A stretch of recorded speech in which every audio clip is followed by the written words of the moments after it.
Hello friends, welcome back to Dream Weaver Stories. आज मैं आपको सुनाऊंगी संतुलित दृष्टिकोण की कहानी योग्यता का पैमाना। एक बादशाह को अपने लिए एक निजी सेवक की आवश्यकता थी। उसने मुनादी करा दी कि जो भी स्वयं को इस पद के लिए योग्य समझे वह निश्चित दिन साक्षात्कार के लिए उपस्थित हो जाए। 3 युवक तय समय और स्थान पर पहुंच गए। बादशाह ने पहले युवक से पूछा, अगर हम दोनों की दाढ़ी में आग लग जाए तो तुम क्या करोगे? युवक बोला, जी पहले मैं आपकी दाढ़ी की आग बुझाऊंगा, फिर अपनी। दूसरे से भी यही सवाल पूछा तो वह संभल कर बोला, जी पहले अपनी आग बुझाऊंगा, फिर आपकी।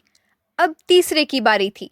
वह गंभीरता से कहने लगा, हुजूर, कभी ऐसी नौबत आ गई तो एक हाथ से आपकी आग बुझाऊंगा और दूसरे हाथ से अपनी।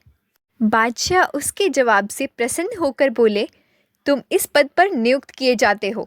फिर सबको सुनाते हुए कहने लगे, जो स्वयं को छोड़कर दूसरों का भला करे वह अव्यावहारिक है।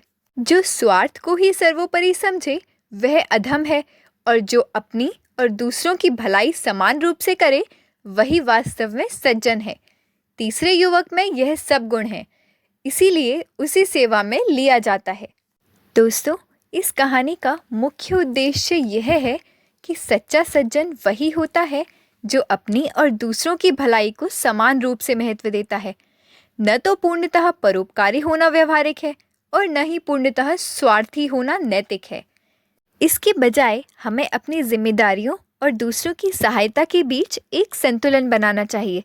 सही मायनों में सज्जन व्यक्ति वही होता है जो स्वयं की सुरक्षा और भलाई का ध्यान रखते हुए दूसरों की मदद के लिए भी तत्पर रहता है।